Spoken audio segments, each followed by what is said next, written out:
presentar al último ponente de la mañana.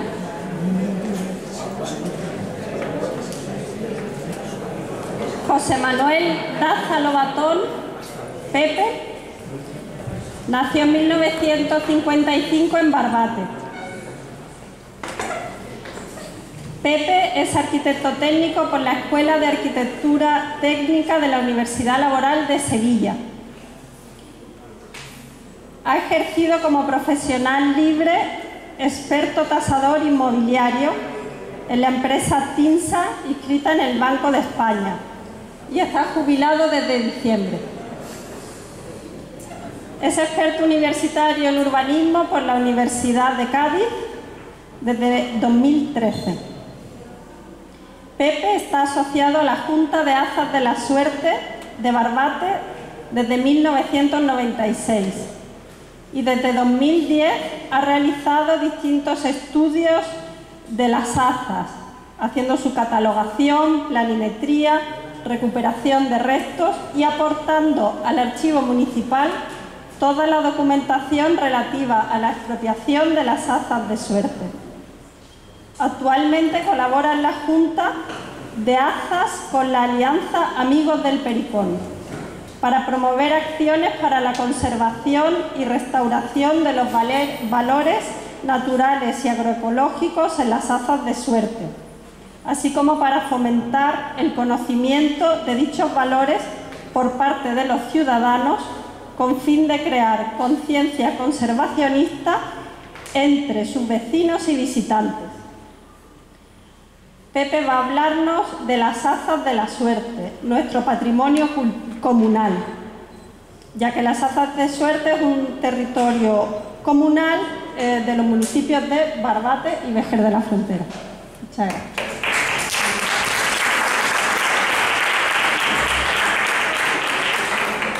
A mí me gusta estar un poquito más de pie. Me han dicho que con el puntero láser no sale sobre la pantalla, así intentaré un poco explicar sobre la marcha el tema. Bueno, nosotros vamos a hablar de nuestro patrimonio comunal más singular. Sí. Ahora entra. Sí, gracias. Sí. Bueno, pues se llaman azas de suerte. Tiene nombre y apellido. Aza, simplemente lo que significa una porción de tierra de labor, viene del latín, aquí habrá estudiosos que sabrán el latín más que yo, viene de fascia, que significa faja, ahora veremos el porqué, y después el apellido es de suerte, porque por la forma de adquirir tanto la renta de esas tierras como ser agricultor asentado de esas tierras, todo se realiza por suerte. Es decir, de un sorteo que se celebra cada 4 años, que desgranaremos un poco más tarde todo el procedimiento este. Son superficies de 25 fanegas, aproximadamente en el sistema nuestro, unas 12 hectáreas y media, 13, pues 17 y 18 campos de fútbol, como les digo yo a los niños cuando hablo con ellos. Como veis ahí, se ven claramente tiras muy alargadas y se piensa que los antiguos dividieron así esa forma de tierra porque en un principio ellos entendían que era más equitativo el reparto de la calidad de las tierras y además en aquella época que se labraba con yunta de bueyes, la maniobra más dificultosa era el giro del arado. Entonces intentaba que esas tierras sean lo más alargadas posible para que el giro fuese lo más tardío posible, ¿no? Entonces esa forma tan singular se entiende que puede tener esa explicación. ¿Qué son? Pues son bienes comunales, es decir, son bienes públicos, aunque su aprovechamiento corresponde al común de los vecinos, que ya diremos después cuáles son ese común de vecinos, porque hay que cumplir una serie de requisitos. Tiene 3 adjetivos que son inalienables, no se pueden ajerar, inembargable e imprescriptible, que no pueden cambiar la prescripción.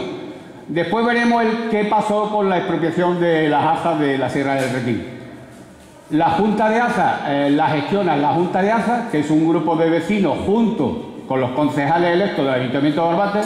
Somos 21 concejales y 21 asociados y se hace mediante un reglamento. Toda esa norma, tanto de la administración, el sorteo, la gestión, todo está definido en un reglamento vigente que más tarde hablaremos un poquito de esos temas. aquí hay grandes historiadores, no quiero entrar mucho en este tema, pero bueno, todavía se escuchaba en Barbate de que le preguntaba a una señora mayor, a un señor mayor, que decían que la Aza era una señora de Vejer que había donado las tierras, no sé qué. Bueno, no, esto tiene un antecedente. El antecedente empieza en la conquista de Vejer, allá por el 1250 con Fernando III el Santo, que inicia la reconquista de Vejer. Después se habla de una década de vacío poblacional, porque eran unas tierras de conflicto y tal, y no hay población asentada, hasta que el rey Sancho IV ya establece o quiere establecer un asentamiento de población, para lo cual ofrece unos repartos de tierra y además unos beneficios fiscales a aquellos asentados que se quedaran en la tierra. Y hay un primer reparto en 1288, que simplemente lo he reducido un poquito, hay un reparto de tierras dividida entre 60 y 30 aranzadas o aradas. Arada era lo que la yunta de bueyes podía, la superficie de una yunta de bueyes que araba en un día. Entonces se repartieron tierras entre 60 y 30 aranzadas. Las de 60 se repartieron a los caballeros, vecinos que poseían yeguas, vacas y sobre todo caballos, porque eran los que podían responder a las incursiones vecinas. Todavía seguimos llamando, en nuestras azas, se le sigue llamando caballería a porciones de tierra, caballería de Algar, Cantarrana o el Bujar, se le sigue llamando caballería. Y las de 30 azadas, que son propiamente las azas, más o menos la superficie de las azas, se entregaron a los peones o gente de a pie. Después hubo distintos repartimientos y tal, pero no quiero profundizar en esos temas. Sí quiero hablar un poco de los conflictos señoriales que hubo en la época, porque sobre todo para destacar al vejeriego Juan Relinque.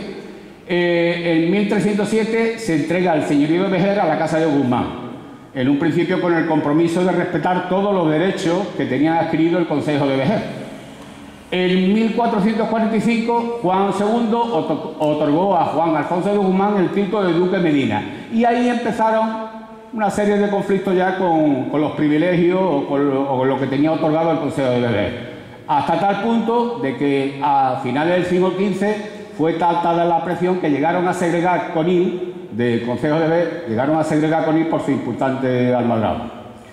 Ya en el siglo XVI, esa lucha ante el señor de Gales tuvo su héroe, que fue Juan Relinque, que enfrentado a los nobles con la ayuda de un grupo de vecinos, y presenta un pleito ante la Chancillería de Granada. No vio él el auto, no lo vio él porque ya había fallecido, y en 1566 el auto de esa Chancillería le autoriza al Consejo de Vejer el reparto de las tierras de pan llevar, que parece ser que era la primera noticia que tenemos sobre las azas de suerte, tierras de pan llevar. ¿De dónde venimos las de Barbate? Evidentemente nosotros nos segregamos el 11 de marzo del 38, nos segregamos de nuestro municipio matriz, que era Vejer. Aquel reparto de derechos y deberes se establece en proporción a la población existente en los dos términos. No obstante, Barbate, que por población le correspondía un 43,57%, por buena armonía y vecindad renunció bastante a esa proporción, y nos quedamos en un reparto de aproximadamente el 2/3 para Vejer y 1/3 para Barbate. Evidentemente, de todos los derechos y deberes que había, estaban las azas de suerte. En aquella época había 356 azas, de las cuales nos tocó a nosotros 124 azas. Como no había suficiente en el término de Barbate, se tuvieron que coger azas en el municipio de Vejer, que eso en aquella época dolía aún un poco más, ¿no? Porque claro, los ciudadanos de Vejer decían que, y lo dice el reglamento, que si uno abandona el municipio, pues pierden el derecho a la aza. Luego ellos entendían que Barbate se iba del municipio, por lo tanto no tendría derecho a la aza. Bueno, ese pleito lo perdieron y nosotros lo consolidamos el tema. En Barbate había 87 azas, nos tocó en nuestro término, 8 en Bujar, que desde aquí se ve prácticamente, 72 en Manzanete, que está detrás de Bujar, aquí, y 7 en Malmosilla. Ahora que estamos hablando de la Laguna de las Anzas, os tengo que decir que en 1822 la compañía de secadora Moré se llevó 31 azas de marmosilla, que estaban aquí en nuestro término, se la llevaron y nunca más se supo de ella. En Vejer nos tocó las 37 restantes, que fueron 7 en Compradiza, que está por ahí por La Muela, el Hospital del Chare, por ahí, que ya lo veremos esto un poquito más detenimiento, 19 azas en Algar y 11 en Cantarrana. Ahora veremos en un plano, simplemente para que veáis un poco cómo estaría esa distribución. No sé si se verá bien, pero bueno, aquí veis un poco, como no tengo puntero lo marco, aquí veis un poco las que están situadas en Barbate.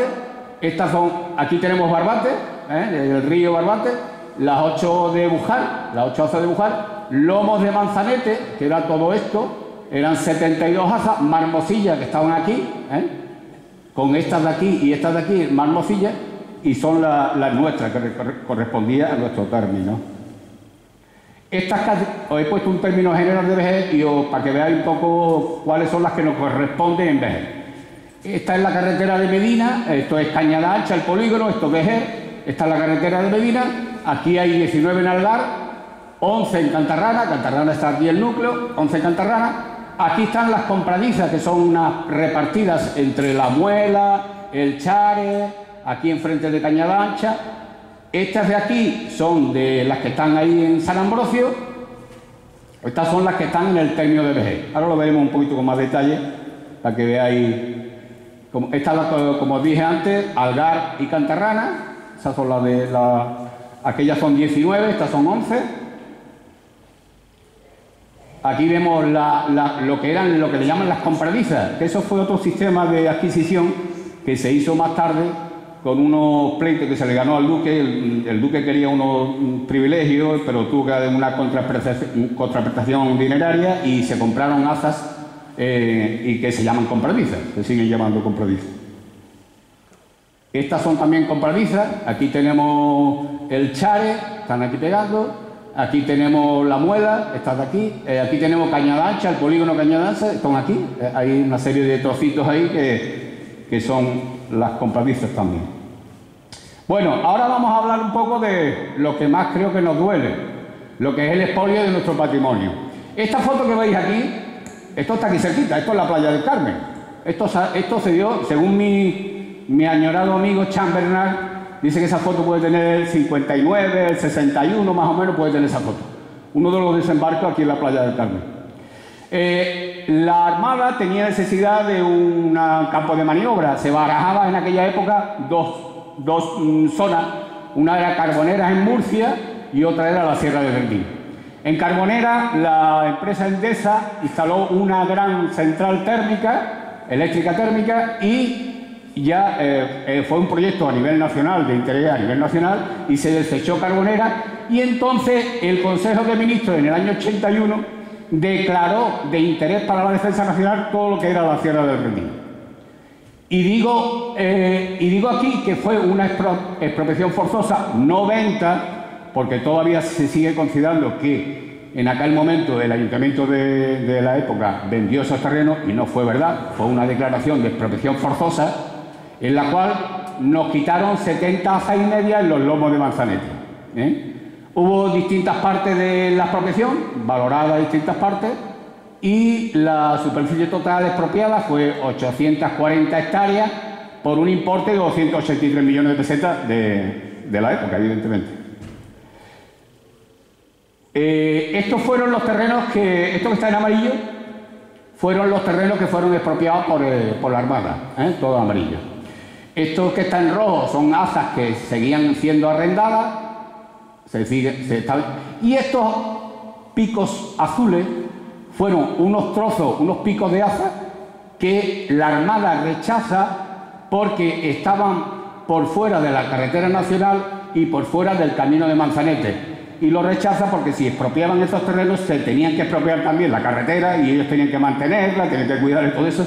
Entonces rechazaron estos restos y estos restos se quedaron ahí, que ya veremos un poco la historia de esos restos.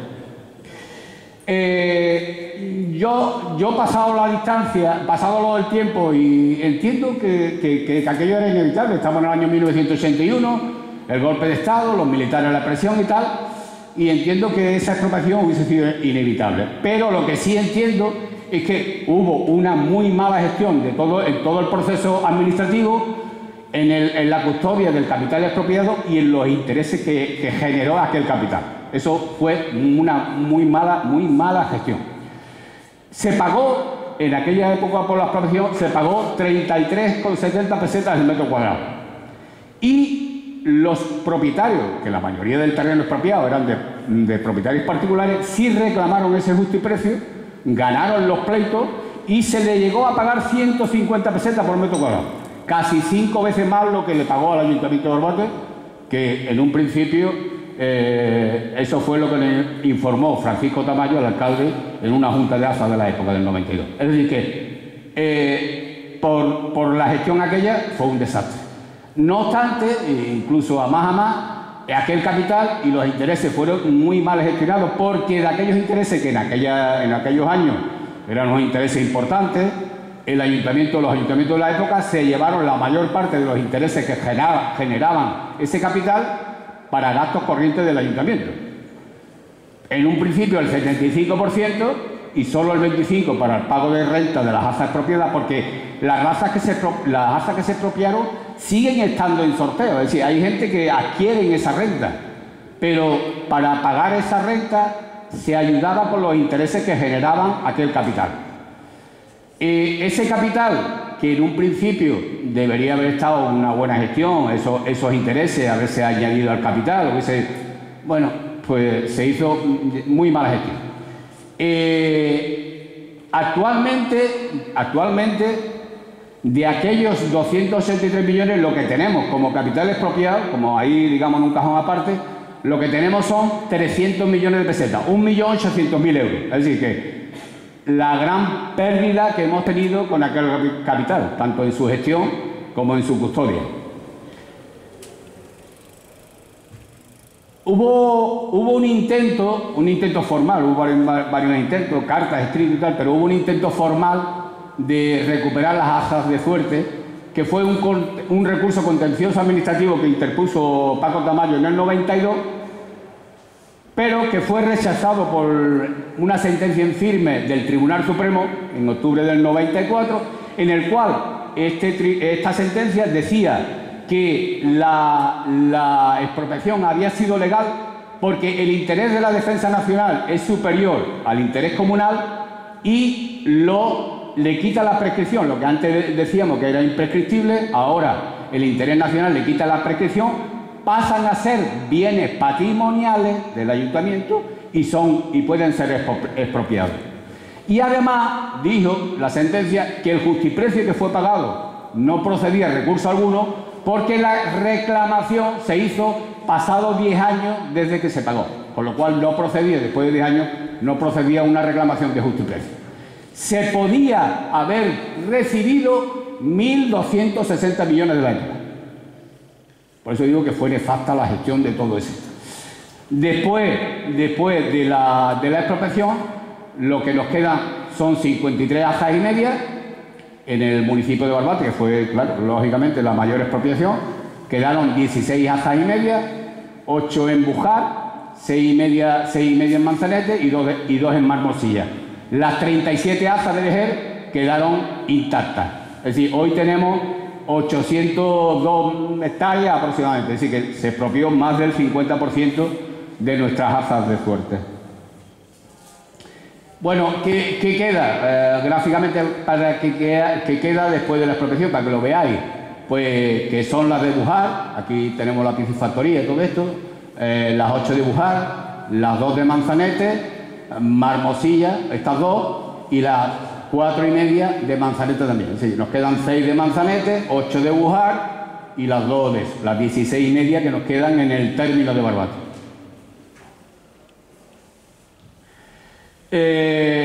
Pensando en una posible recuperación de las ASAs de suerte en el campo de maniobra, pues parece que lo tenemos complicado. En el 14, pues mediante un Real Decreto, se vuelve a declarar zona de interés para la defensa nacional todo el campo de maniobra de la Sierra del Rendil. Es decir, se insiste recientemente, en el 2014, que es de interés para la defensa nacional, con lo cual tenemos complicado. Bueno, entre comillas, afortunadamente, bueno, el campo de maniobra tiene otros usos importantes para la zona, que es que tiene el uso y disfrute de sus pastos. Mediante un acuerdo con los militares, pues aproximadamente unos 40 ganaderos, incluidos en la cooperativa Abargán, que fueron afectados por la expropiación y otros propietarios de ganadería, han fomentado la raza requinto, una raza ecológica muy importante y que dan prestigio en esta zona, también por este tema de pasar allí en los militares. Este uso no es gratuito, ellos tienen un contrato de 4 años, es un contrato cada 4 años, y el importe se está pagando aproximadamente 180-190 euros cada vaca al año, con lo cual se está generando un dinero importante que apenas redunda en Barbate. Hay algún arreglo de algún camino rural y cosas esas que está en la zona de los militares, pero nada más. Estamos hablando, según me informan, que 40 ganaderos a una media de 50 vacas, pues aproximadamente unas 2.000 vacas están pastando aproximadamente en el campo ahora mismo, ¿no? En el campo del Ratín. Antes os hablaba de unos picos que quedaron ahí después de la expropiación. Bueno, pues desde aquella expropiación de 1981 existieron unos sobrantes de aza que estaban fuera del campo de maniobra y quedaron ocupadas por antiguos agricultores en precario, y la administración de todos los ayuntamientos anteriores ni se ha preocupado por el tema. Estaban ahí en plan de ocupa y nadie hacía nada. Es decir que, o sea, un desastre. Bueno, después de más de 40 años, este año pasado, el 23-24, pues la Junta de AZA actual y el equipo de gobierno actual, pues la verdad que hemos hecho una gran labor y hemos regularizado esas 10 AZA y las hemos incluido ya en el padrón de AZA y serán sorteadas en este nuevo sorteo que ya hablaremos. Así que vamos a tener, en vez de 124 AZA sorteadas, vamos a tener 134, 10 más, ¿no? ¿Cómo se regulariza todo este tema de las AZA de suerte? Pues mediante los reglamentos. En un principio, el reglamento escrito, el primero que aparece en 1868 en Vejer, lógicamente, y en Barbate, cuando nos segregamos, el primer reglamento que aparece es el del 40. Es una copia del anterior, del original, adaptada a las leyes y a las circunstancias de la época. No es mucho más. No voy a entrar en capítulos y tal. Bueno, en el 2004 se hace la primera reforma, y simplemente porque había que regularizar los aprovechamientos cinegéticos, es decir, los cotos de caza y todo, que era un uso compatible con las AZA, y se regularizaron en ese 2004. Después hubo otra nueva reforma más, que fue en el año 2010, ya con el equipo de gobierno de Rafael Quiró, para regular el aprovechamiento de la energía eólica, que después veremos que tenemos un parque eólico en las AZA, que perfectamente es compatible con la labranza de las mismas, ¿no? Entonces, y actualmente el que tenemos vigente se aprobó con el equipo del alcalde, Miguel Molina, se aprobó en marzo del 18, y bueno, lo que hace es recoger nuevas figuras en el padrón, como la familia monoparental, otras circunstancias familiares que se dan, y en un principio intentar regular todos los aprovechamientos que se pudieran dar. El gobierno y la administración de las AZA, pues como antes os comentaba, se gobierna a través de la Junta de AZA, que es un grupo de vecinos constituidos para gestionar las AZA junto con los concejales del ayuntamiento. Estamos en una proporción de 21 y 21, es decir, 21 concejales y 21 asociados, nos llamamos asociados.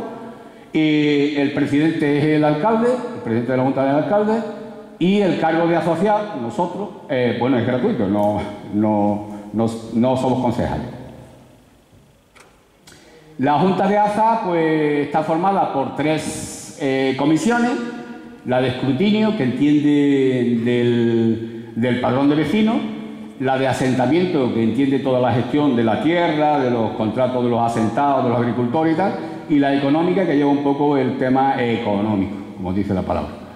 Estos 21 asociados, que somos de fuera, pues el reglamento dice que se intenta representar la sociedad barbateña, Y entonces hay un sector económico, un sector agrícola, un sector social, un sector vecinal, asentados, profesional, que en este caso soy yo el que está metido, y núcleos rurales. Esto está proporcionalmente repartido entre distintos miembros, empresarios autónomos, agricultores, cofradías, asociación de vecinos, sindicatos, en fin. Se intenta que sea la mayor representatividad de la sociedad de Barbate. Ahora llegamos a lo que es el padrón general de vecinos. Este padrón de general de vecinos tiene sus particularidades. No es el padrón de habitantes del pueblo, tiene su singularidad. La singularidad es que se inscriben todos los vecinos que tienen derecho a ser agraciados en el sorteo de AFA. Ahora veremos los requisitos que tiene que cumplir. El primer padrón que se hace es del 40, que se incluyeron 61 vecinos, 61 cabezas de familia. Como no había DNI, apenas había direcciones y tal, pues en ese padrón pues, aparecían los apodos, perfectamente en otra columna, aparecían los apodos para intentar mejorar la identificación. Hay una anécdota curiosa que cuando viene el padrón de vejez, claro, nosotros segregamos y el padrón lo traen de vejez, había una serie de marxistas, como decían el escrito, que por rojo lo habían expulsado del padrón. Y aquí en el año 44, antes del sorteo del 44, bueno, se les perdonó y fueron incluidos en el padrón de vecinos. Una anécdota. Ese primer padrón se agota, es decir, todos los vecinos que estaban aquí le tocaron las azas, se agota en el 56 y ya para el sorteo de 1960 se hace un nuevo padrón. Se hizo un nuevo padrón que ya recogía la población de Barbate, habían crecido bastante y aparece ya 3.200 vecinos. 3.200 vecinos aparecen inscritos con derecho al ser agraciados en el sorteo de AFA. Actualmente queda aproximadamente, estamos depurando ahora casi el padrón para este próximo sorteo, aproximadamente hay 800, 900 personas que quedan todavía por ser agraciados. Lo que ocurre es que hasta que a esas personas no le toque la renta, no volveremos a hacer un padrón nuevo. Y eso se estima que lo hagamos entre el 40 y el 44. Así que todavía algunos igual ni entramos siquiera. Aquí estaba lo que antes os comentaba, ¿no? De la curiosidad del padrón, Manduca, Panduro, Salivita, así que venían con sus apodos y con su nombre. La curiosidad que... aquí están los requisitos de ese padrón, de esa singularidad para ser incluido en el padrón de vecinos, ¿no? En un principio eran cabezas de familia, es decir, vecinos casados que fuesen naturales de Barbate. Es decir, ya por ser natural de Barbate ya cumplía para estar inscrito, ¿no? Después hay otra serie de viudos de Barbate, viudos casados con personas de Barbate, bueno. Otro también se daba la circunstancia que si un vecino podía acreditar que llevaba empadronado más de 20 años en Barbate, también podía ser inscrito, También puede ser inscrito las parejas de hecho inscritas de Barbate, sorteros naturales de Barbate y formen familia monoparental, pues también tal. De ese padrón se van incluyendo, en primer lugar los que son agraciados por algunas AFA ya automáticamente salen, claro, evidentemente. Y después van también los que hayan fallecido sin descendientes, los que hubiesen perdido la vecindad por irse de Barbate y, bueno, los completamente desconocidos, que tenemos Antonio Aragón hace una labor de investigador privado para intentar muchas veces localizar a gente que han sorteado y la verdad que es muy complicado porque, claro, aquellas identificaciones estaban muy carentes de datos. Ahora vamos con el padrón de agricultores. Pues el padrón de agricultores es lo mismo, es el registro de todas aquellas personas que pueden tener el derecho a labrar la tierra, es ser un agricultor. Es como si fuese un puesto de trabajo, ¿no? Y pasa lo mismo, hay que cumplir unos requisitos, ser residentes en Barbate, ser agricultor por cuenta propia, es decir, no puede ser una persona llevar un comercio y ser agricultor, sino tiene que ser agricultor exclusivo. Disponer de apero suficiente, bueno, aunque hoy en día se alquila un tractor, se alquila lo que sea, eso no hay ningún problema. También se dispone de que no pueden ser propietarios de tierra, es decir, para ser de tierra superior a 30 hectáreas, no ejerce actividad distinta, dice actividades industriales, comerciales o de servicios, y tiene el derecho al cultivo de las azas con la obligación del pago anual de la renta. No me quiero extender mucho. Este padrón de agricultores, pues ya una vez que te toca la aza ya eres un asentado, es decir, que son aquellos agricultores que estando inscritos han sido agraciados en el sorteo correspondiente. Es decir, ya te toca labrar una aza. Se le hace un contrato y cada 4 años prorrogado otros 4 y se van prorrogando. En este año 24, metiendo las 10 azas nuevas, hay 39 asentados, de los cuales 28 son agricultores y 11 agricultoras. De ellas, pues hay agricultores que tienen 2 azas y otros una aza solo. Eso en función si van quedando libres. Se pueden sortear y el reglamento establece que un agricultor puede llevar hasta 2 azas. Este cultivo antiguamente pues eran cultivos tipo cereales, leguminosas, garbanzo y tal, pero todo eso prácticamente ha desaparecido en el cultivo en el campo de secano. Hoy prácticamente lo que se están haciendo es cultivos ecológicos para esa ganadería retinta y son cebada, avena, heno.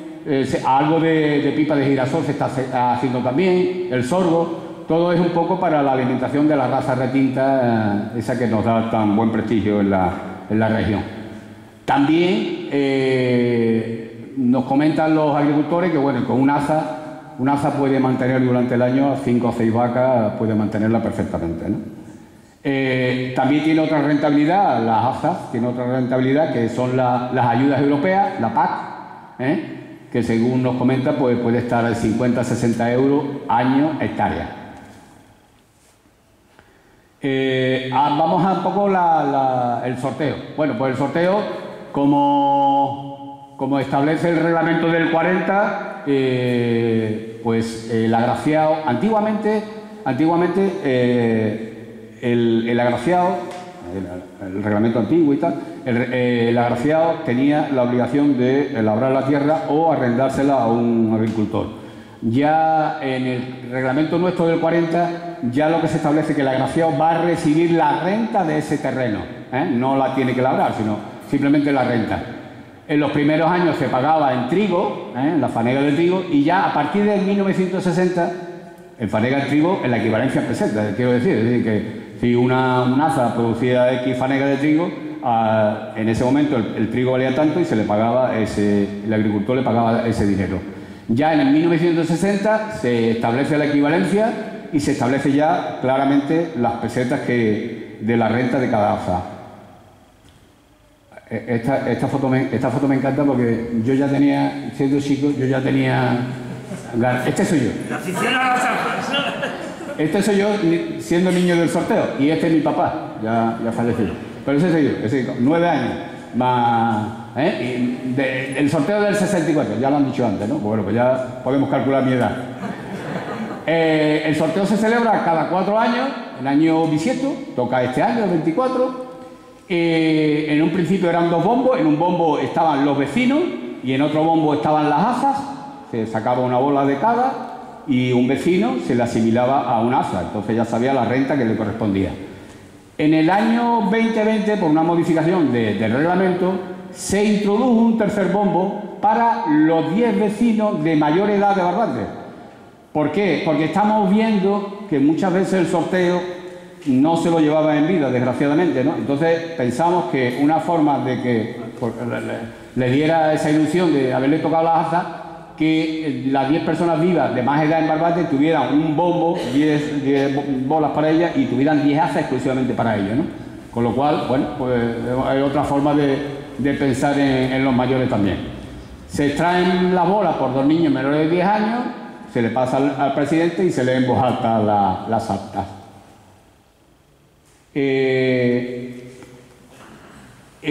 Bueno, pues como decía antes, solo podrán ser agraciados los que estén inscritos en el padrón del 60, se abonan la renta por 4 años y el primer año también se cobra lo que se llaman los duros muertos. Los duros muertos es una especie de prima que se da también, el agricultor le da al agraciado porque como tarda un poquito en cobrar la primera renta, pues es un extra de Navidad.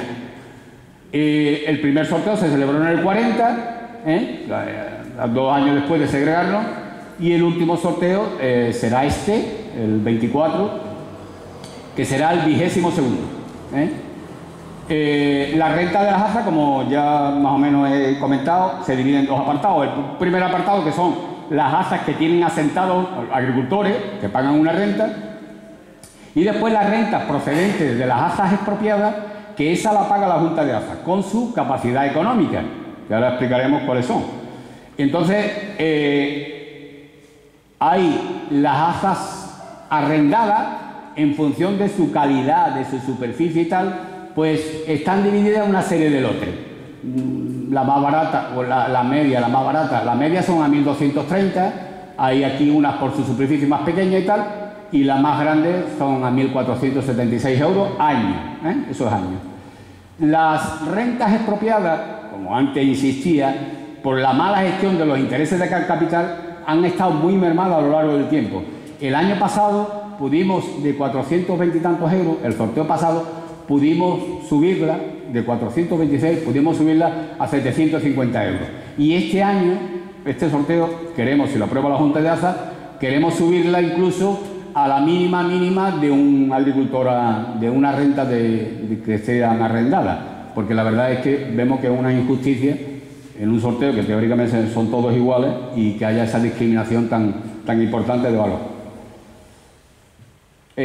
Como antes os comentaba, pues regula también el aprovechamiento de cinegéticos, se establecen los costos sociales, los costos privados, los cánones que tienen que pagar, bueno, eso es. Aquí os voy a comentar que gracias a lo que a modificar el reglamento en el 2010 con el aprovechamiento de la energía eólica, pues ha habido un ingreso importante que nos han ayudado a sufragar todas las rentas de las AZA expropiadas e incluso a que veamos que las AZA pueden tener capacidad económica para mucho tiempo, que son las instalaciones eólicas. Tenemos actualmente instalados 9 molinos entre Algar y Cantarrana, es decir, en el término de Vejer. Ellos pagan aproximadamente el 3% de la energía bruta que producen, ellos nos pagan a nosotros el 3%, y da una buena rentabilidad al año, la verdad que sí, ¿no? Y esa rentabilidad es la que se está dedicando al pago y mejora de la renta de las AZA expropiadas. Son concesiones administrativas que duran 25 años, que pueden ser renovables, así que a nosotros, a la Junta de AZA, le está generando unos ingresos importantes. Aquí, para que veáis un poco en general donde tenemos los 9 molinos, para que veáis, aquí tenemos Cantarrana, y aquí la carretera de Medina, ¿no? Esto es el Algar, aquí hay 3, aquí hay otras 3, y aquí otras 3 más cerca de Cantarrana. Estos son los 9 molinos que tenemos instalados en nuestro parque eólico. Otras actuaciones de la AZA de Suerte, pues bueno, como habíamos comentado antes, pues tenemos un convenio marco con la Asociación Amigos del Pericón, para promover diversas acciones para la conservación y restauración de valores naturales y agroecológicos en la AZA de Suerte, todo gracias a la colaboración de Javier Yarza y José Manuel. Y tenemos ya unas series en marcha que son la instalación del centro de avistamiento, un centro de avistamiento que tenemos en la AZA del Águila, que estará aproximadamente, creo que por aquí, ahora sí, creo que sí, por aquí aproximadamente estará eso. También hemos cedido tierras comunales, hemos cedido para recuperar parte de la Laguna del Águila, que están aquí una serie de trozos que vamos a ceder. Bueno, aquí lo veis más claramente, no sé si se ve bien, pero vamos, aquí se ve la recuperación de la laguna, el mirador, el camino. Y también, lógicamente, bueno, desde la Junta de la AZA aquí expresar públicamente todo nuestro apoyo a la Asociación Amigos de las Andas para la anhelada recuperación de la Laguna de las Andas, ¿no? Y nada más, yo simplemente, bueno, en consideraciones finales, pues sí, que han sido muchos años de abandono de nuestro patrimonio más singular, muchísimos años. Gracias, afortunadamente, bueno, se ha invertido esa tendencia y ahora estamos más más ocupados y preocupados por las antiguas asas de Suerte, con la inestimable colaboración del jefe de Cultura, Antonio Aragón, que lleva el departamento de asas, también con el equipo de gobierno actual, que se ha brindado a apoyar todo en la recuperación, en la gestión, todo eso. Deseamos seguir equilibrando la renta de las asas arrendadas con las expropiadas, que es nuestra intención. Proteger más, si cabe, el capital obtenido de la expropiación, a ver cómo podemos. Y mejorar también el patrimonio, es un deseo que tenemos, pero bueno, está complicado. Mejorar el patrimonio comunal con adquiriendo más tierras para otros posibles proyectos de ASA o parques eólicos o parques fotovoltaicos, así que hay unas ideas ahí, pero bueno. Y bueno, y estar desde aquí instando también a la administración, que sé que está a disposición, pues a seguir difundiendo el conocimiento de la ASA de la Suerte para nuestras generaciones venideras, que cada vez se está perdiendo un poco más el interés por las asas. Cada 4 años iba alguna gente al patio del ayuntamiento al sorteo, pero poco más. Pero bueno, últimamente, estos últimos años, todo eso se está tendiendo. Y bueno, sí, porque estamos en un foro creo que adecuado. Esto es lo que tenemos Barbate, sí, Barbate tenemos, después de todo esto, tenemos útil aproximadamente un poco más del 18% del término, así que ahora que se habla mucho del plan de singularidad, yo creo que no hay más, tenemos la obligación de reivindicar ese plan de singularidad por lo que tenemos en nuestro término. Ahí las servidumbres medioambientales, las servidumbres del campo de tiro, y todo eso, pues entre comillas, yo no digo que esté perjudicando ni mucho ni poco, pero bueno, que sí que se tuviese en cuenta ese plan de singularidad. Y nada más, he intentado hacerlo lo más rápido posible porque sé que las horas son muy malas. Pues muchas gracias.